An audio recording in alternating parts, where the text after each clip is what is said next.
అది బలంగా మీరు ప్రూవ్ చేయగలిగితేనే మా ముందుకి రండి.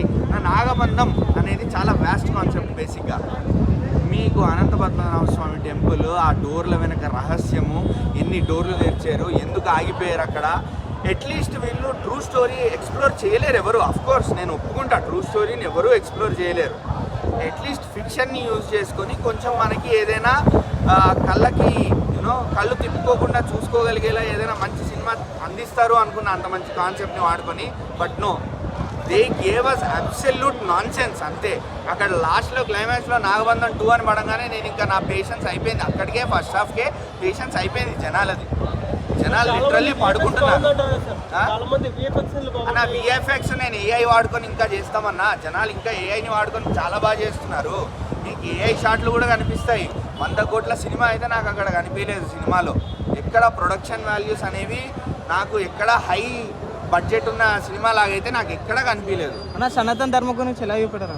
సనాతన ధర్మమే చూపించలేదు అన్న. నేను చెప్తున్నాను కదా, ఇప్పుడు ఒక నాగసాధువుని తీసుకొచ్చి, లేకపోతే మనమే ఒక సాధువు వేషం వేసుకొని, లేకపోతే ఇంకెవరితోనో సాధువు వేషం వేయించి, ఒక త్రిశూలం చేతబట్టించి, లేకపోతే ఒక అయ్యగారిని పిలిచి, ఆల్వార్ అయ్యగారిని పిలిచి నమో నారాయణయానో హరహర మహాదేవానో అనిపించగానే సనాతన ధర్మం అయిపోదన్న. మీకు సనాతన ధర్మం అనేది చాలా అద్భుతమైన చాలా పురాతనమైన కాన్సెప్ట్. అది తరతరాలుగా వస్తున్న కాన్సెప్ట్. అది సనాతన ధర్మం, మన హిందుత్వం అనేది.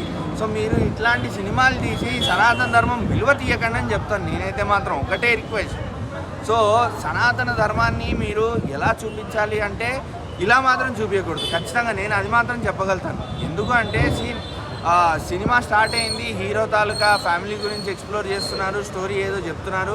సరే ఫైన్, స్టార్టింగ్లో అనంత పద్మనాభ స్వామి టెంపుల్ చూపించారు, మాకు దేవుడిని దర్శనం చూపించారు, అంతే కథం. అక్కడ నుంచి సినిమా ఎటేటో వెళ్ళిపోయింది ఇంక అంతే. మళ్ళీ సెకండ్ హాఫ్లో సడన్గా ఎక్కడికో ఫ్లాష్ బ్యాక్ వెళ్ళిపోతారు. హీరో నాగసాధువు అవుతాడు. హీరో ముస్లింల చేతి నుంచి కాపాడాలి, ఇంక ఇంతే.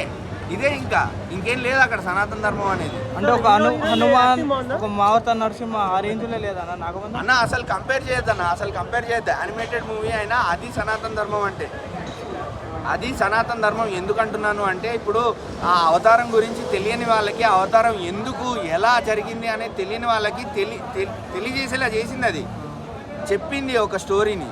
ఇందులో అసలు ఆ స్టోరీ అనేది ఎక్కడ చెప్పలేదు మనకి. అనంత పద్మనాభ స్వామి టెంపుల్ గురించి కానీ, దాని హిస్టరీ గురించి కానీ, దాని చరిత్ర గురించి కానీ ఎక్కడా ఎక్స్ప్లోర్ చేయలేదు.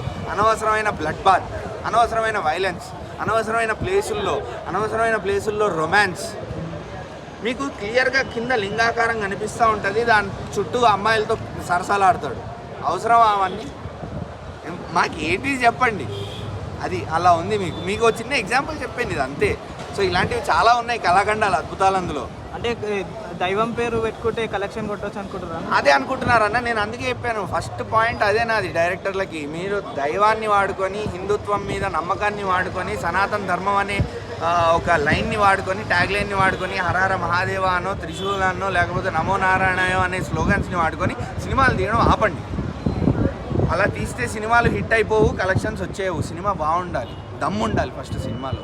ఆదిపురుష్ ఏమైంది చూసాం కదా, కన్నప్ప ఏమైంది చూసాం కదా, మళ్ళీ ఇగో ఇది ఆ లైన్లో ఇది ఇంకోటి, అంతే. Thank you.